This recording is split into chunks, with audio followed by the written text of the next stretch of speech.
नादन्यया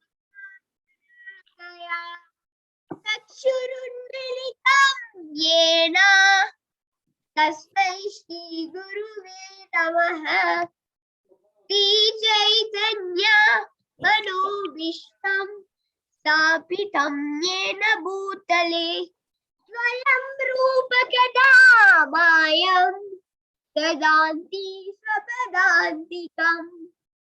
वन्देऽहं श्रीगुरून् श्रीयुतापदकमलम् श्रीगुरुन् वैष्णवंश्च श्रीरूपं साग्रजातम् सहगना रघुनाथान्वितं तं सजीवम् साद्वैतं स्वावधूतं परिजनासाहितं कृष्णचैतन्यदेवं श्रीराधा कृष्णपादान् सहगना रघुनाथान्वितं ललिता श्रीविशाखान्वितंश्च हे कृष्णा करुणा सिन्धो दीनबन्धो जगत्पते गोपीश गोपिका कान्ता राधा कान्ता नमोऽस्तुते तप्त काञ्चन गौराङ्गी राधे वृन्दावनेश्वरी वृषभानुस्तुते देवी प्रणमामि हरिप्रिये वाञ्छकल्पतरुभ्यश्च कृपा सिन्धुभ्येव च पतितानं पावनेभ्यो वैष्णवेभ्यो नमो नमः। जय श्री कृष्ण चैतन्य प्रभु नित्यानंद श्री अद्वैत गदाधर श्रीवासादि गौरभक्तवृंद। हरे कृष्ण कृष्ण कृष्ण हरे हरे हरे राम राम राम हरे हरे। हरे Krishna. Hare Krishna. Thank you very much, Ashwin, for the wonderful Mangalacharan recital. Hare Krishna, Prabhuji. Danvat Pranam. Please accept my humble obeisances, Prabhuji. Prabhuji, we are reading the Srimad Bhagavatam. We are on Canto 1, Chapter 4. And the text for today is text 13. Okay. Thank you very much, Mataji.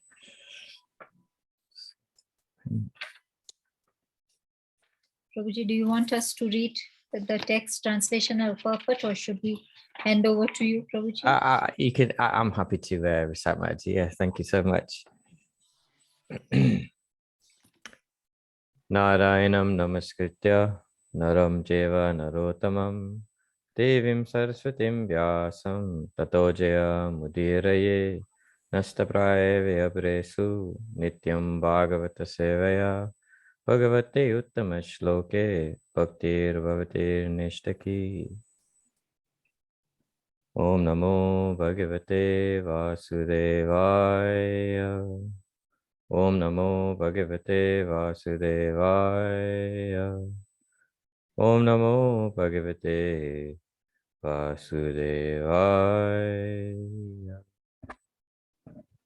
Hare Krishna, everyone, and thank you again, Matji, for the kind introduction. And nice to have Shashin Prabhu back. Thank you so much, Shashin Prabhu, for your wonderful recitation of the Mangalacharan. So today we are reading from Canto 1, 4th chapter, the appearance of Sri Narad, text 13. Tat sarvam na samachakshva pristayadiha kinchana manye tvam vishaye vacham snatam anyatra chandasat. Word for word. That. Thank you. Sarvam. Sarvam. All. All. Na. Na. Unto us. Unto us. Samachakshva, Samachakshva, clearly explain. clearly explain. Prastaha, Prashtaha, questioned. questioned. Yat iha, Yat iha, herein. herein. Kinchana, Kinchana, all that. all that. Manya, Manya, we think. we think. Dvam, Tvam, you. you. Vishaye, Vishaya, in all subjects. in all subjects. Vacham, Vacham, meanings of words. meanings of words.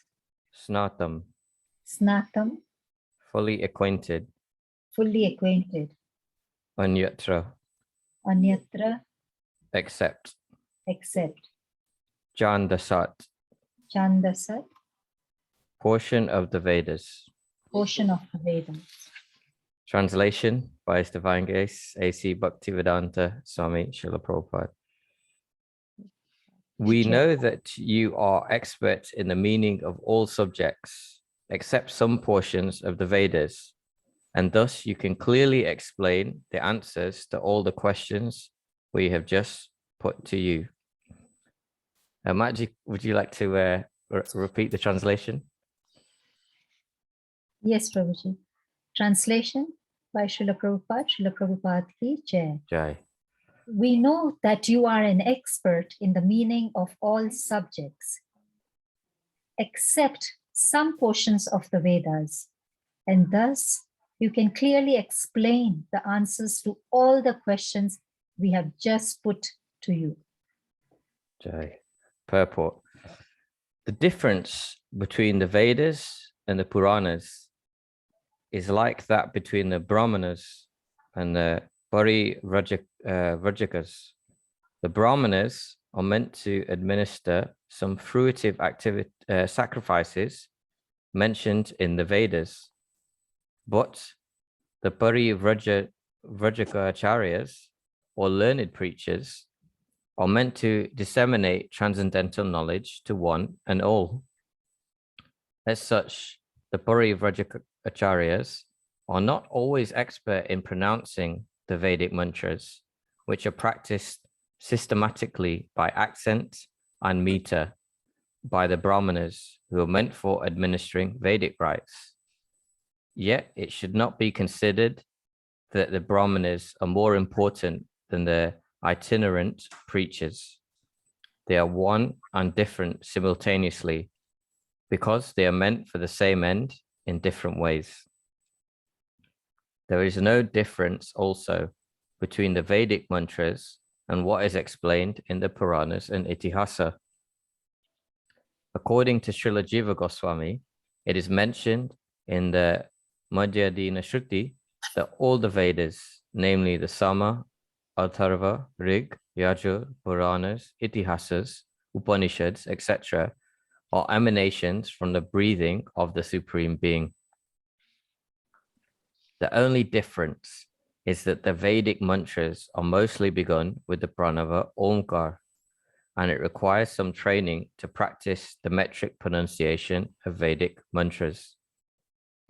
But that does not mean that Srimad Bhagavatam is of less importance than the Vedic mantras. On the contrary, it is the ripened fruit of all the Vedas, as stated before. Besides that, the most perfectly liberated soul, Srila Sukadev Goswami, is absorbed in the studies of the Bhagavatam, and although he is already self-realized, Srila Sukadev Goswami is following in his footsteps, and therefore his position is not the less important because he was not an expert in chanting Vedic mantras with metric pronunciation, which depends more on practice than actual realization. Realization is more important than parrot-like chanting. Srila Prabhupada ki Jai. So Hare Krishna, everyone, and thank you so much for joining today on this wonderful verse from the Srimad Bhagavatam. I'll just reread the translation We know that you are expert in the meaning of all subjects, except some portions of the Vedas, and thus you can clearly explain the answers to all the questions we have just put to you. So a wonderful verse from and purport. And so I want to share with you all perhaps some thoughts on this verse. I tend to write, as I've mentioned, when I'm exploring a verse, I tend to write down perhaps a few key themes. And I like to write perhaps like a title, or what is the main point that really stands out to me. And I wrote at the top of my page before I started going more deeper into the verse, I wrote, realization is more important than parrot-like chanting. So that really, that last line of that purport really hit me hard. And I'll explain why shortly. So for me, there were two kind of themes in here. Is often it's emphasized in the Shastras, the Vedas. We even hear it sometimes. Krishna says in the Bhagavad Gita, through the Vedas, I am to be known. And but here in Srila Prabhupada is, and even in the verse itself, is hinting at something different, because it's saying that you are Shaunaka Rishi is actually saying to Sutta Goswami that we know that you're experts in the meaning of all subjects, except some portions of the Vedas. So even Sutta Goswami doesn't know everything in the Vedas. So what's the problem with the Vedas? So I wanted to just explore that. What is the problem with the Vedas? And then how do we overcome this? Because the Vedas are so vast and can be difficult to understand. And how do we overcome these problems, which we'll discuss? So yes, we can see here that Sutta Goswami, they could tell actually, it's described later, that just by looking at him, he had all the physical features of a pure soul. So the many people in attendance, including Shaunaka Rishi here, could actually see that Sutta Goswami was a pure soul indeed. What's the problem with the Vedas? So first of all, the Vedas are concerned with essentially four things. And I've actually, before I came to Krishna consciousness, I actually gave a talk on this with my limited knowledge.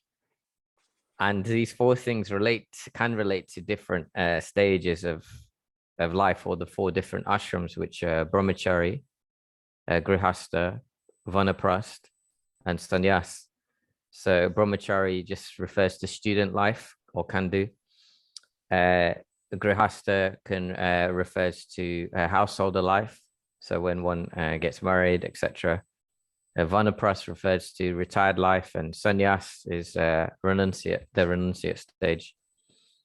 And the four things I was referring to, which the Vedas or the topics of, is dharma, artha, kama, and moksha. So dharma, one's duty per se. Artha is material development or material gain. Kama is desire, so how to fulfill one's desires, essentially sense gratification, and moksha pertains to liberation, particularly often to the higher planetary systems. So, but essentially what the Vedas are talking about is liberation from the modes of passion and ignorance. So getting to the stage of sattva gun. And even though it pertains to moksha, then what do you do then? What is beyond moksha? And even if you attain the high planetary systems, beautiful verse in the Bhagavad Gita, I'm sure I've mentioned many times because it's one of my favorites, is Brahma Bhuvana Loka Punaravati Nojana Mamuteya Tukonteya Punajanmana Vidyate.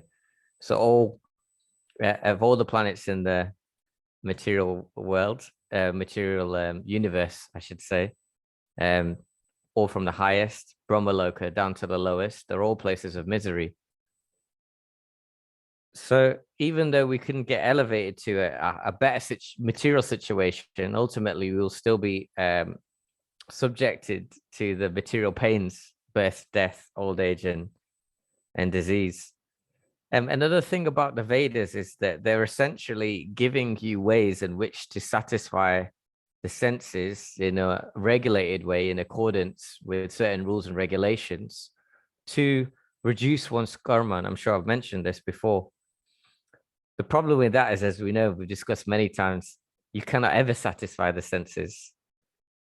They give ways in which to economic development, artha. So this is to earn money. But again, we know that you can have all the money in the world. You can't take that with you to the next life, or all the opulence in the world. And you can't take that with you to the next life. And then it pertains to moksha, so liberation. So often this is an impersonalist, the impersonalist form of a liberation, where Prabhupada often refers to impersonalists as Mayavadis, is that they want to merge into the Brahmajyoti. And the problem is, if you merge into the Brahmajyoti, you will come back down. So it's not a solution to the problem. You know, it's a temporary solution to a permanent problem: birth, death, old age, and disease. And essentially, as I've mentioned, the Vedas, they focus on sense gratification, but in a way in which one can still attain some kind of liberation. Maybe later in life, when one reaches vanapras, they can focus on moksha. So actually, as I mentioned earlier, that in the brahmachari stage, one is, accordance to the Vedas, one is focuses on studies, one is focuses on one's dharma and figuring out one's occupation. Then one enters grihastha ashram and focuses on artha, material gain, and fulfilling one's desires. And then the moksha is associated with vanaprastha. Now, there's a big failure with this system in one sense, because I once actually I sent my mother a picture a long time ago, saying, and it was almost like a cartoon, and it had on the one side, when you're young, you have lots of energy, lots of time, and no money. And then when you're a bit older, you have more money, more energy, but no time. And then as you get older, you have no energy or less energy. You have more time and more money, but you don't have the energy to do the things. And so the whole point of actually true spiritual progress in Krishna consciousness is that you don't need to wait until, some people may say, oh, I'll take interest in that spirituality, Krishna consciousness stuff when I'm older. Right now I just need to earn my money. But as we know, that tomorrow is never promised to anyone. And any moment in time, our situation could change, our health could change. And also, we're setting a platform by which we can advance every single day. So by waiting until we have more time, which may never come, even when we're older, actually, even when we're older in Kali, we may still not have any time to cultivate our spirituality, to cultivate our Krishna consciousness. It's a failed system. It's a failed way of thinking. And this, in the purport, Srila Prabhupada refers to Brahmanas, and the Brahmanas and the Parivrja Acharyas, so learned preachers. Now, for Brahmanas, rules are very important. In fact, actually, for a lot of Vedic mantras, if one does not pronounce them properly, one does not actually get the desired benefit. So pronunciation is very important. But for devotees, pleasing Krishna is important. And actually, Srila Prabhupada says many times that there's no hard and fast rules for chanting the holy names of the Lord. I thought a nice pastime to illustrate this point of Vedic Brahmanas was, of course, the very famous pastime from the 10th canto and mentioned in Krishna book, is the Vedic Brahmanas and the wives of in particular, the wives of the Vedic Brahmanas. So at one instance, there was a whole host of Vedic Brahmanas performing sacrifices, chanting various Vedic hymns and placing various offerings into the sacrificial fire. At the same time, Krishna and Balaram were not so far away with all their gopas, all their cowhead friends, and they were feeling very, very hungry. So at that point, Krishna and Balaram ordered their friends to ask the Brahmanas for some offerings to satisfy their hunger. So the gopas went and approached the Brahmanas as they were chanting all these hymns and offering various oblations into the sacrificial fire. And the Brahmanas refused to even acknowledge the gopas and speak to them, at which point they became quite hurt. They approached Krishna and Balaram and told them of what had happened. And Krishna and Balaram then advised them to approach the wives of the Brahmanas. It said that when the wives heard the request that had come directly from Krishna and Balaram, they experienced great ecstasy. And of course, were happy to offer many offerings to the gopas for Krishna and Balaram.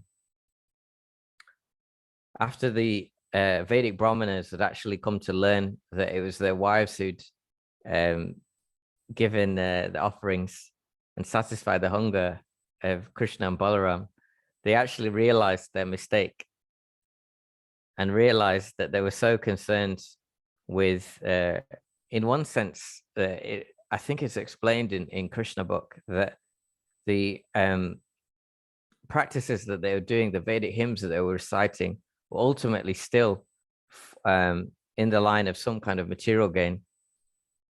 And they're saying, initially they said, what is the point? Damn these verses, damn, forget that we are so learned Brahmanas. What is the point? We've missed the point, which is serving the Supreme Personality of Godhead. So there's so many things to be learnt from this pastime.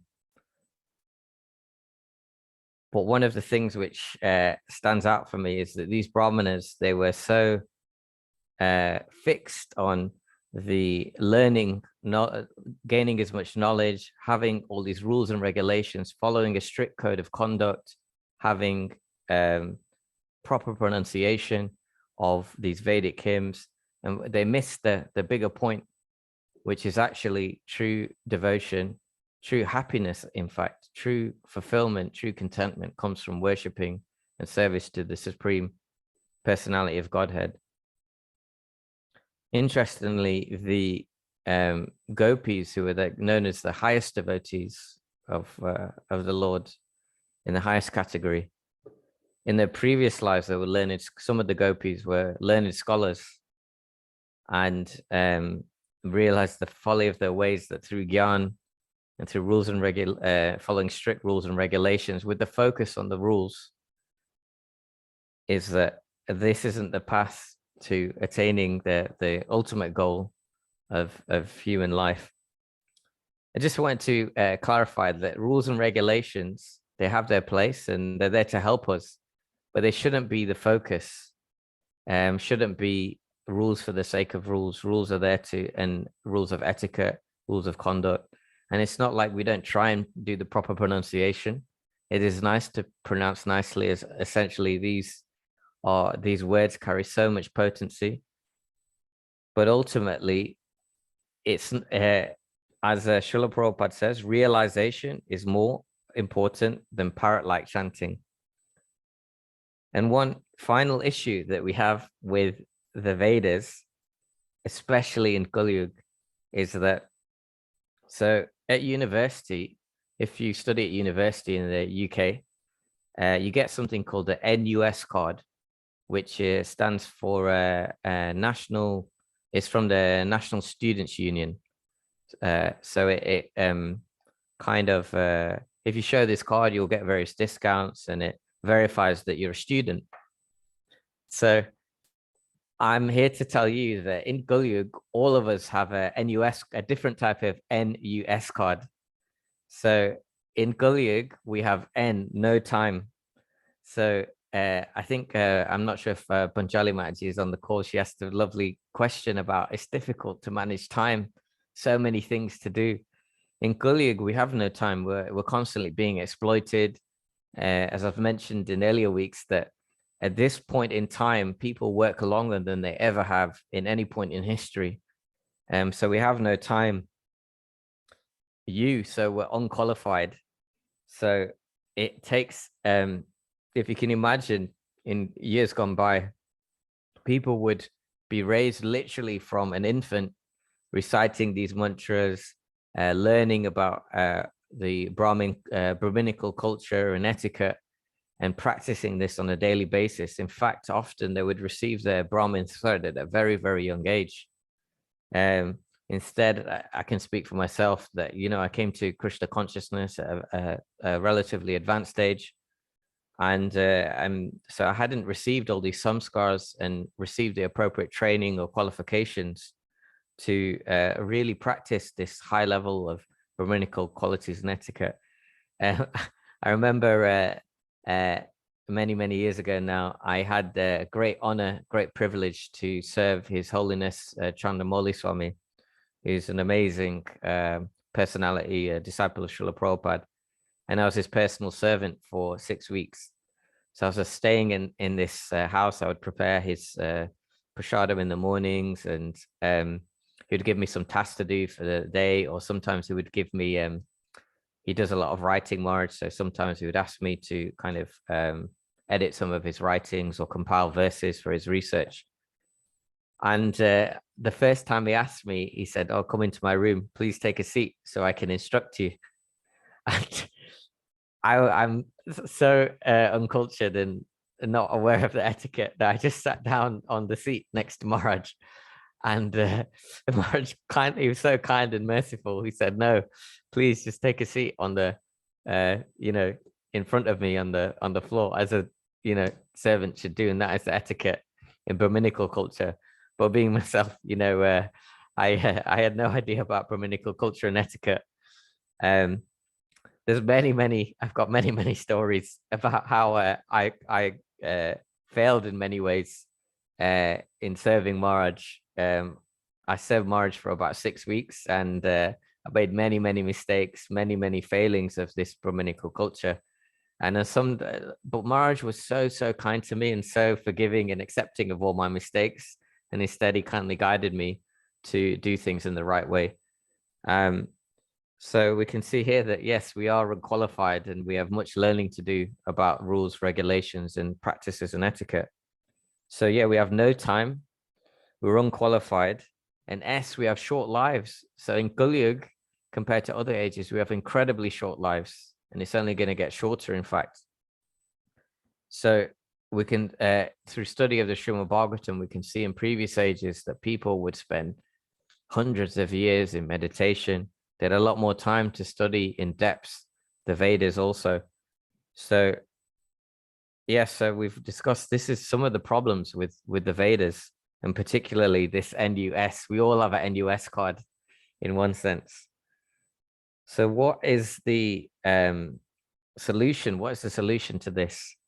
So thankfully, in Gulyug, we have one huge benediction, which is Krishna has appeared in his most merciful form.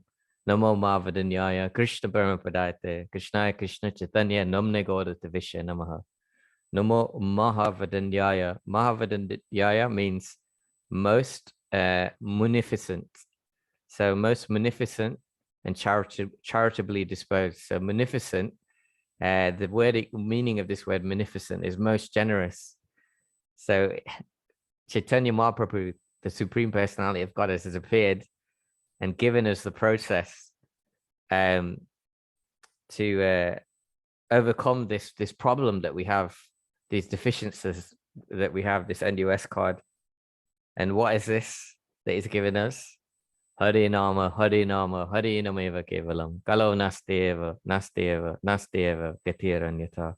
In this age of hypocrisy and quarrel, the only means of liberation is the chanting of the holy names of the Lord.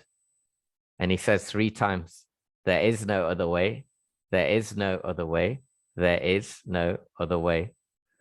So in one sense, well, when someone says something 3 times, usually it means that you need to take notice of it, what to speak of the Supreme Personality of Godhead. So often when I'm reviewing the verses in preparation for today, this weekend, for example, I was quite busy with my my cousin's wedding and some other family activities. I've also been incredibly busy with work, and I wish I like to read around the subject, different points of angles, listen to different classes, and because I'm very much learning with all of you along this journey. And then actually I remembered this is that again I'll refer to what Panchal Mataji said, was like, it can be difficult in Krishna consciousness. We've got so many things we're told to do. As I've mentioned, we're supposed to do, puja if we can. It's recommended deity worship. Even if one is not initiated, one can even have Gaunitai deities and worship them. One should be reading, one should be listening to lectures, one should be attending Sangha, one should be doing service. And how it's so difficult to do all of these things, as we've mentioned, we have no time in Kali Yuga. We have limited intelligence and we're being exploited. But this verse, Hare Nama, so the basis of our movement, the basis, the principle, the founding principle is just chant Hare Krishna. So this around and everything else that we do will essentially help us to chant Hare Krishna better. But our priority is the chanting of the holy names of the Lord. And so I say to myself, okay, I'm not gonna, the reason I mentioned my preparation is sometimes I become a bit thinking, oh, I want to listen to this lecture, that lecture, I want to read here, this, that. And I think, okay, stop, just make sure you've chanted at least, some good quality rounds of the Ma mantra for my own very low standards, and then do the best preparation that you can. And there's so much more I would like to do. But at least as a bare minimum, I say to myself, make sure that you've chanted some nice rounds, and do anything that we can to facilitate that and facilitate our lives to and try and move our lives so that at least as the bare minimum, we have some time ideally in the morning, and organize our life, orchestrate our life so that we can chant with sincerity and attention. And this will automatically, I found I believe it was the Dalai Lama who said, you should meditate for at least 1 hour a day. And those who say they have no time, they should meditate for 2 hours a day. Something to that effect. I'm paraphrasing.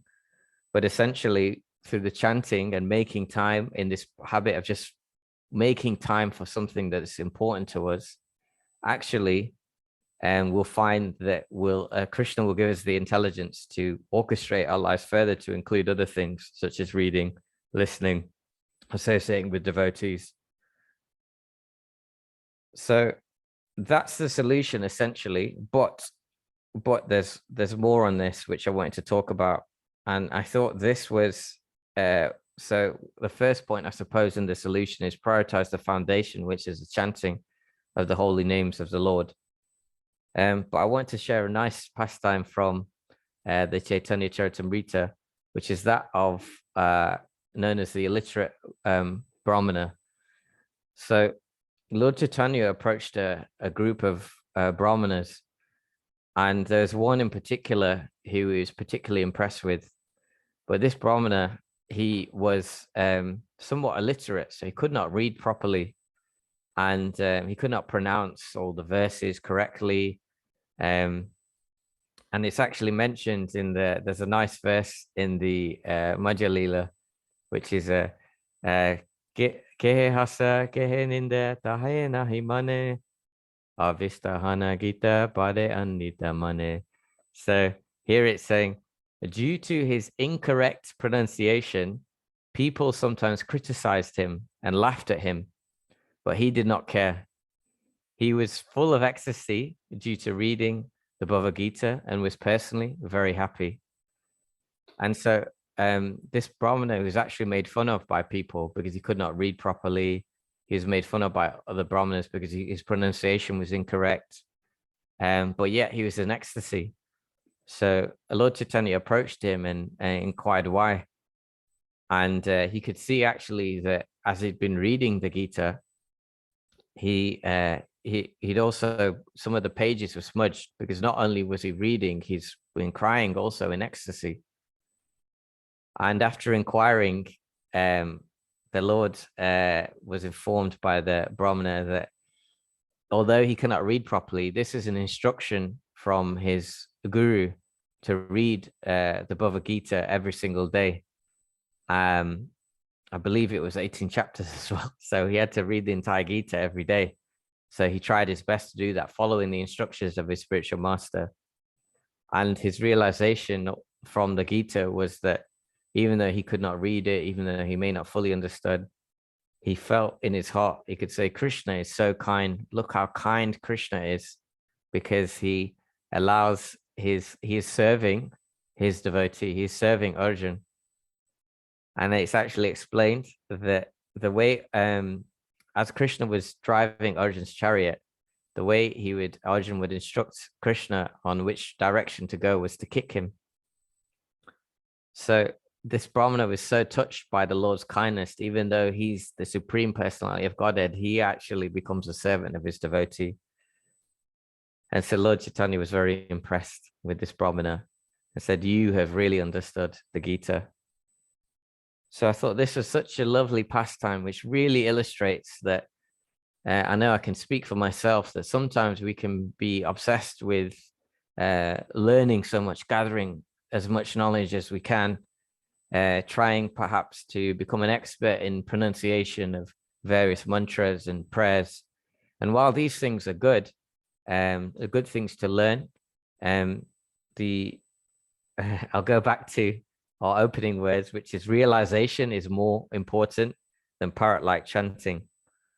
So I remember on one occasion I've read that once there was a disciple of Srila Prabhupada, and he was married, and he wanted to marry he wanted to take on another wife. So he actually went through various shastrical points and spent a long time doing this, and then came up with a proposal to Srila Prabhupada. Said, yes, Prabhupada, I think it's okay that I get another wife to take, so can I have two wives? And he gave various arguments, and Srila Prabhupada turned to him and said, is this what you're utilizing our books for?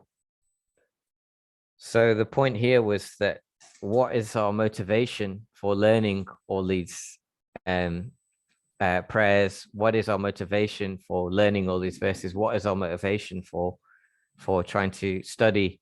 Is it so that we can make a show that we know many, many things? Is it that we're trying to further our own somehow material advancement or material position, or even subtly within amongst the position of devotees, show that, oh, look at me, I'm such a learned scholar, I know so many things. I remember before my very first class I gave on the Bhagavad Gita in 2017, I was very, very nervous. I was going to have to speak in the temple in front of about 30-40 people. And I was serving His Grace Gaur Gopal Prabhu, and I was driving him, funny enough, to the dentist because he had a problem with his jaw. And on the way back, I was asking Prabhu, I was saying, Prabhu, who am I to speak on the Bhagavad Gita? I don't know so much, and I've only been studying it properly for about a year, and but it's a requirement for all permanent. At the time I was studying Bhakti Shastri, And if one is living in the temple and studying Bhakti Shastri, it's a requirement that one has to speak also on the Bhagavad Gita as well. And Prabhuji said something very nice to me. Just said, just speak what you know, speak from your level of realization. So it's not that we need to know everything. We just speak from our level of realization. So how do we get this realization? Well, we've talked about this process before, but there's 3 processes actually involved when it comes to spiritual listening. Shravanam, which is hearing, but then mananam, which is contemplation. Think about what we have read, assimilate it within our mind. And nididhyasanam, which is apply, so realize and apply this knowledge.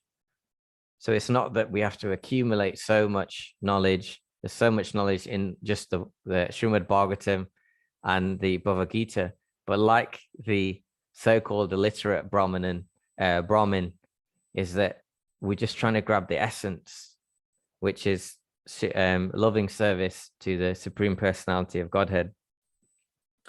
So I'd like to end with just a beautiful quote from Srila Prabhupada. So His Grace Srila Prabhu actually was asked if there's one thing that we could improve in ISKCON, what should it be? And I think I may have mentioned this before, and he said that devotees don't reflect enough. And there's a wonderful article which I will share with Kirtika Mataji after this call, on how Srila Prabhupada writes so much that we should all write our realizations. And a few years ago, my wife, she made she's an artist as well, a very talented artist. And as a present, she gave me a new journal, and she'd written some quotes by Srila Prabhupada. And on the front, she'd written a very nice quote by Prabhupada, which says, "Never mind 1 line, 4 lines, but you write your realizations." And so the point is that we read the Srimad Bhagavatam, we read the Bhagavad Gita, we read the words of Srila Prabhupada and the Acharyas, but then we try and think, what does that mean to me? And try and write it in our own words. And if we can explain something in our own words, it deepens our level of understanding, it deepens our realization. And this is one way I've found can really help our really help us understand and apply these teachings from these amazing literatures that we have today, the Grantharaj, the Srimad Bhagavatam. And it was a technique actually used by Parikshit Maharaj. So even back then, as well as Bhaktivinoda Thakur, where they would write verses which they would write in a booklet verses which really stood out to them. And then they would write their own commentaries on it. And then they would read these verses again and again and again, recite these verses which held a deep and personal meaning to them. And I've heard one speaker say, this is a way in one can advance very quickly in Krishna consciousness. So yes, in conclusion, we've discussed the problems of the Vedas, especially in Kali Yuga. And there's a heavy focus on Dharma, Artha, Kama, and Moksha. We talked about the Vedic Brahmanas and their wives and how they missed the whole point by focusing too much on rules, regulations, pronunciation. We said that we all have students in the UK may have an NUS card, but we all have a NUS card. We all have no time, we're unqualified, and we have short lives. But the solution is given to us by the Lord, by focusing on the holy names of the Lord, but also a focus on reflection, and that realization is more important than being like a parrot and just repeating the words of Srila Prabhupada. Instead, can we actually churn these words, mananam and nididhyasanam, realize and apply them to our own lives? So those are a few thoughts, reflections on this amazing verse. I'd now welcome any comments, corrections, or questions. And thank you so much for listening. Hare Krishna. Thank you very much, Prabhuji, for an excellent class and all your time. Are there any questions or comments? Maybe I can start with a comment. Prabhuji, yes, I agree. The system is all the wrong way around. Mm. Not having moksha or working towards liberation at the end, we should have it in the beginning. So it should be the other way around, because when you are young, you have all the time, you have photographic memory, you can recite and learn, and so that time should have gone into practicing learning of our scriptures, and not the mundane things that we learn.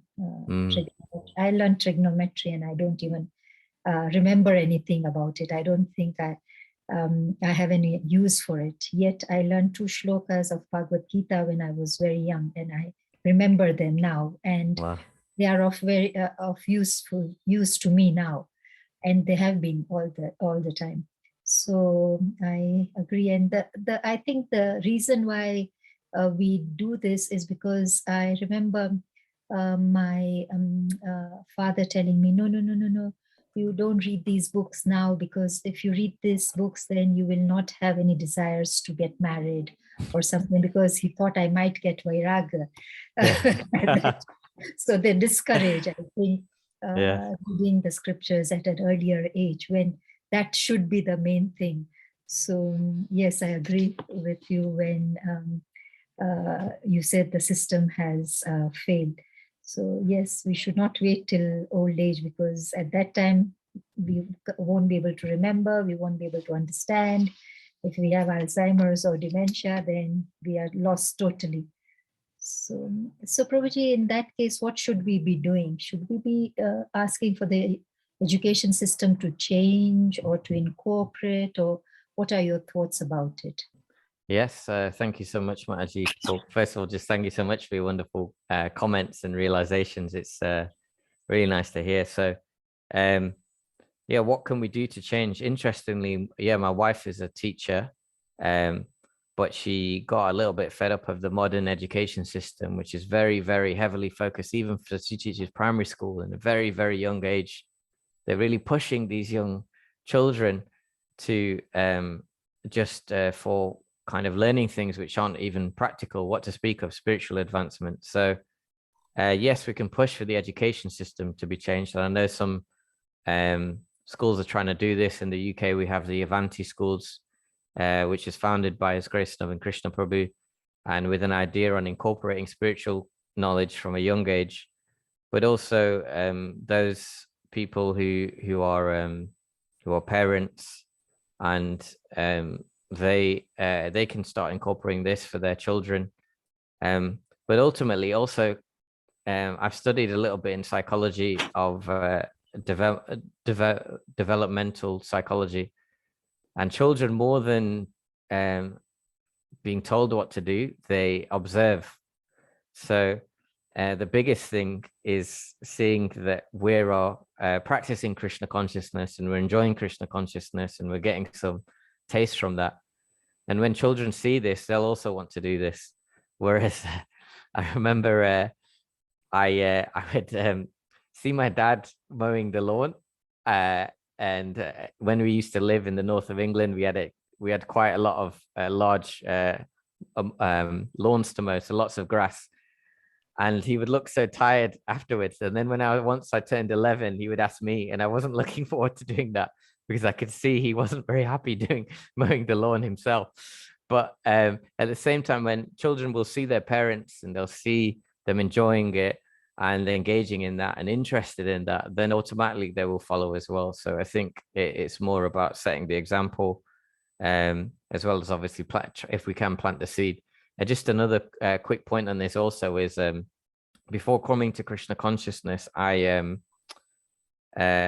used to listen to lots of different types of music, and one of the hardest things for me to give up, or so to speak, or lose taste for, was different types of music and things like that. But I look at my wife, and although she took seriously to Krishna consciousness not so long ago, maybe about 7-8 years ago, she kind of grew up with it. So her father would play kirtans in the house and encourage her when she's in distress to chant Hare Krishna. And now as an adult, she would naturally go to these things, and she's got such taste for kirtans and things like that, because those some scars were planted at an early age. So that's another point as well. Thank you so much, Prabhuji. Yes, we cannot change the education system overnight, but at least we can make the changes by incorporating Krishna consciousness in our lives and enjoying it, because I grew up in a Pushti Marg family, and there were some things that I didn't agree with, because they would say, don't touch, don't do this, don't do this, don't do that. So it was more of a ritual. And while in Krishna consciousness, everything is fun and you can do everything. I have my Radha Krishna in my kitchen and I'm very happy with it. Everybody coming and having a look at him and enjoying him. So I agree. Thank you very much. Vishaka Mataji, kindly unmute and Hare ask. Krishna. Yeah. I have a couple of comments. Yes, I agree with Kamal Prabhu's comment that, sometimes we are so, like we want our children to behave, want to be devotional and all that.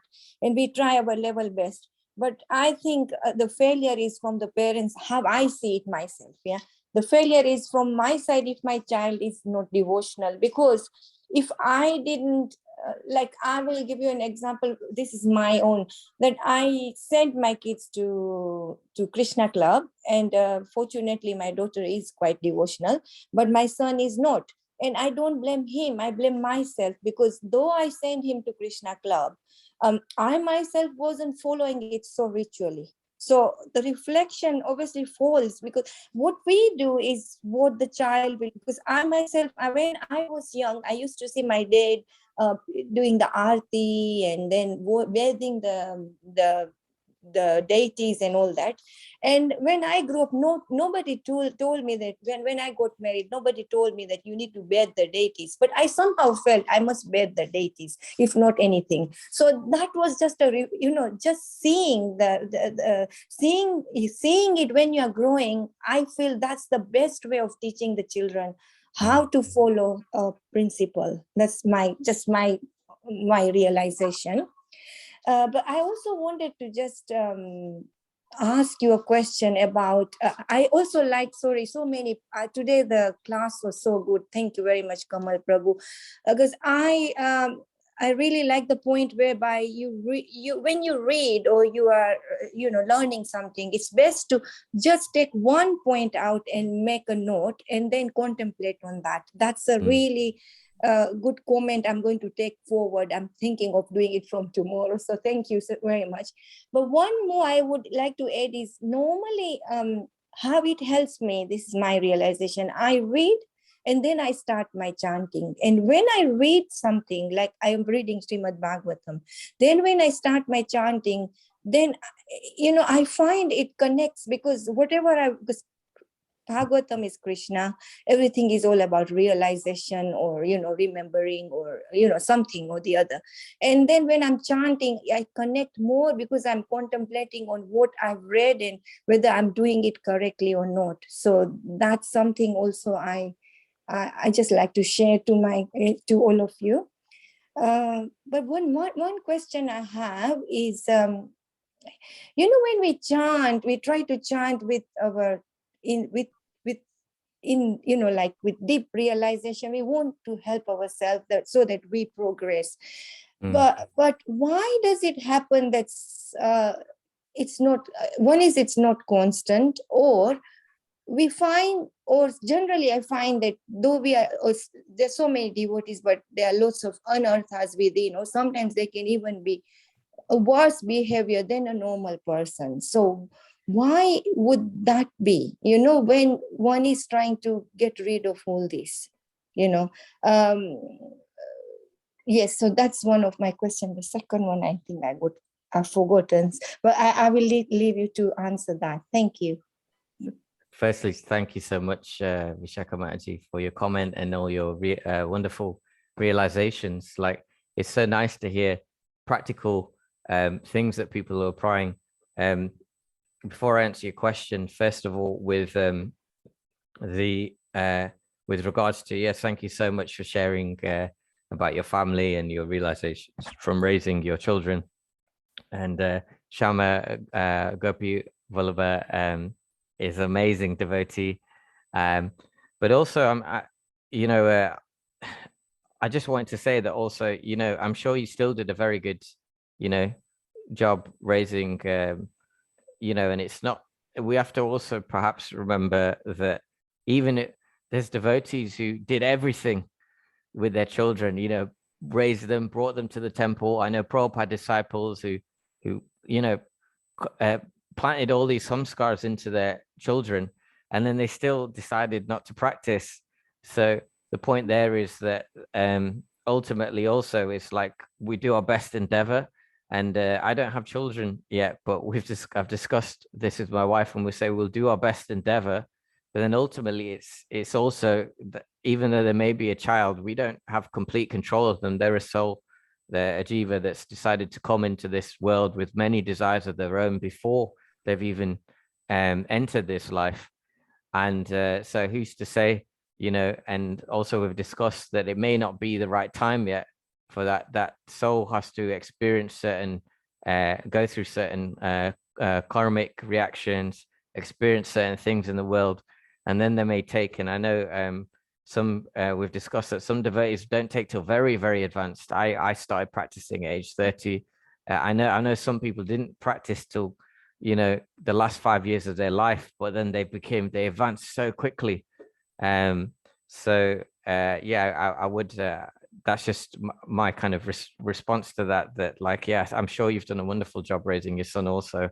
And yeah, it's just, you know, everyone has their own kind of journey, and who knows when that seed will burst forth.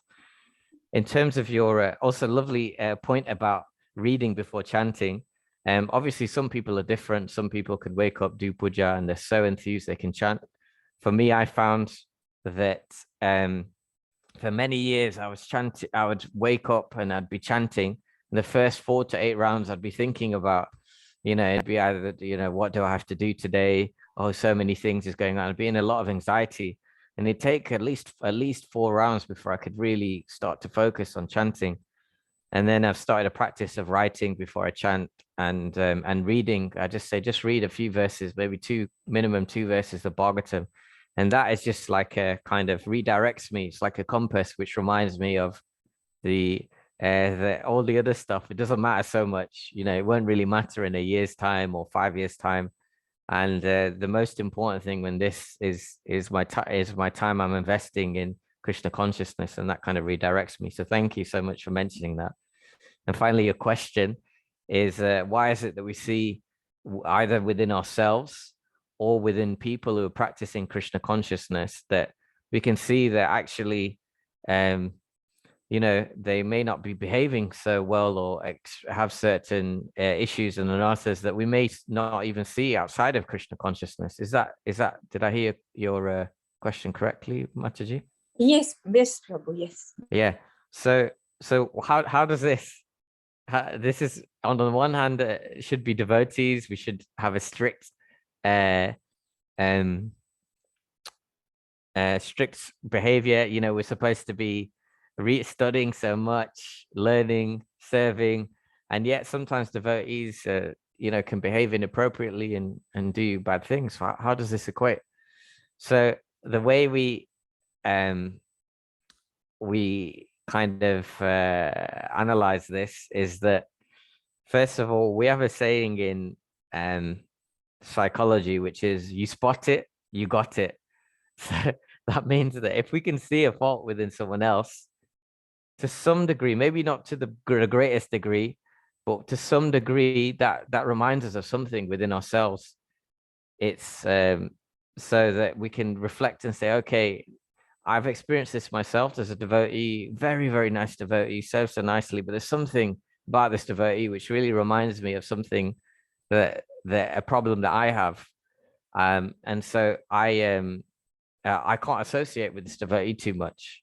So in that way, a practical thing is, and until I think, why is it that bothers me so much about their behavior? And the second thing is also is that if we think about, this is just maybe a thought, and maybe I can consult with some seniors about this, but if everyone in Krishna consciousness was a pure devotee, everyone was just pure and behaving purely and amazingly, and then we come in, and I'll speak for myself, with all our anarthas and all our issues, You know, there's a saying that diamond cannot be polished without friction. Gold cannot be purified without fire. And Prabhupada says so often that the best way to please me is to just learn to cooperate with one another. So through this process of associating with practitioners of Krishna consciousness, we will sometimes clash a little bit, but through that clashing, we will actually become purified, because we'll start to see, oh, if I was actually really pure, would this person's behavior really agitate me so much? And so it's for us to think about ourselves, think, okay, maybe they're behaving inappropriately. Maybe I need to change my service or modify the way in which I interact with this devotee, for sure. Because we're all bhaktas, we're all bhaktis, we're all practicing, but we're not pure devotees yet. We're just aspiring to become devotees. So, and if we didn't have this friction, then we wouldn't be purified ourselves, because all the pure devotees would just tolerate all our misbehaviors. And then when we get to the gates of Vaikuntha, my Guru Maharaj says that they, like, you know, in an airport, they check, they have a security check, and they check to see if you've got any illegal substances in your bags. In the same way, at the gates of Vaikuntha, they'll check to see if you have any pride. And if you have any pride left, then you won't be able to enter if you're carrying any pride. So in this way, yeah, we need this friction in some ways, and we need to, and through that friction, we become purified. We can contemplate, if we can take it in the right way, and that can actually help us advance further in Krishna consciousness. Does that make sense, Mataji? Thank you. Yes, it's such a nice point to consider, that without the friction, you know, we are not going to advance. Thank you so much. But one more thing, I know I've asked this in the past, maybe in this Sangha or another Sangha, is we say the process of chanting, it's bliss. It brings bliss, it brings happiness to us. Yeah. How come when somebody really literally wants to just dedicate that fully, yeah, they find that it rebels, like, you know, they get, when you get too much of it, they run away from it. That's just a saying. But even with us, like, sometimes I would think, I wish I had time and I would do this much chanting and that much, you know, rounds, rather than just do 16 rounds. And then when I have that time, it doesn't happen. Or you know, when you finish your designated rounds, or maybe do 1 or 2 more or 3 more, and think, okay, now it's enough. So why isn't it that it's making one, rather than giving you bliss, so you want to do more and more? Why would that be? Very good question. So why is it that sometimes we find we don't have taste for the holy name? Why don't we get happiness from chanting? Because it's a very deep question, Mataji, and one I don't feel fully qualified to answer. But my limited knowledge on this is that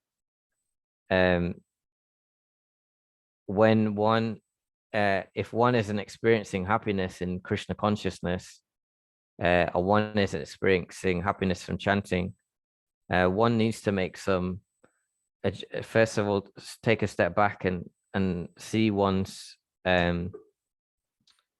see what is adjust one's practice. So on the one hand, we keep chanting because, you know, this is the only way, and it's actually Chandramauli Maharaj who said sometimes it may feel like dragging a dead horse, but you keep chanting. So on one hand, yeah, we won't always experience the bliss, but we keep doing it. But why isn't it that we're not always blissful? Is one, we're not chanting purely, so we need to adjust. Maybe it's Einstein who said that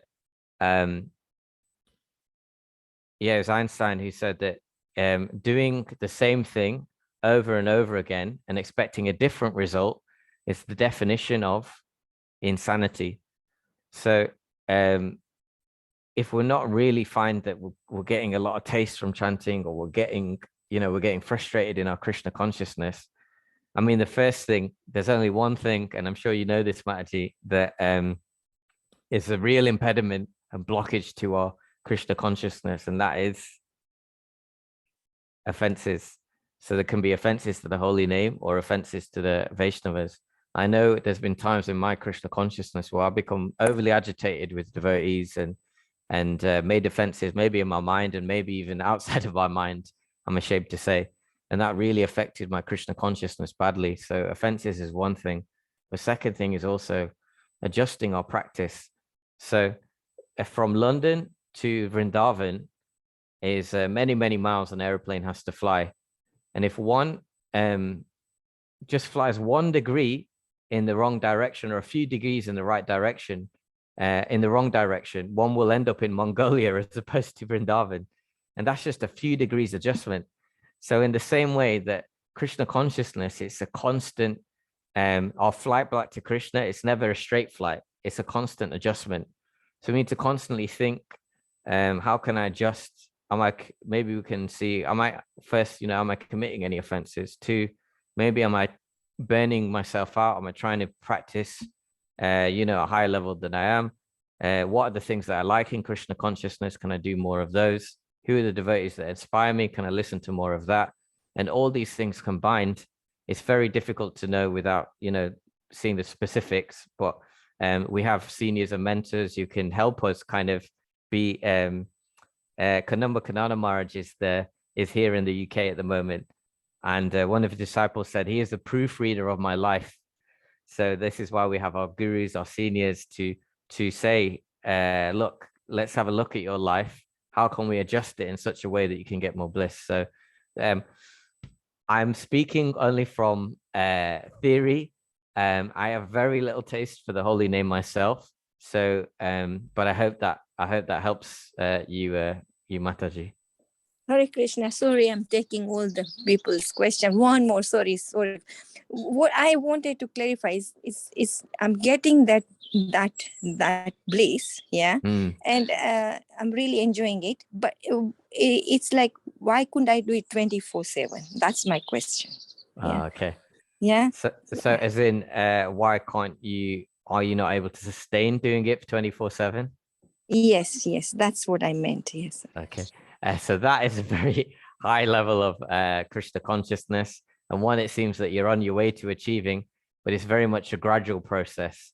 So gradually we gain more and more taste. And the thing with Krishna consciousness, the more we experience bliss, it grows. But again, it's like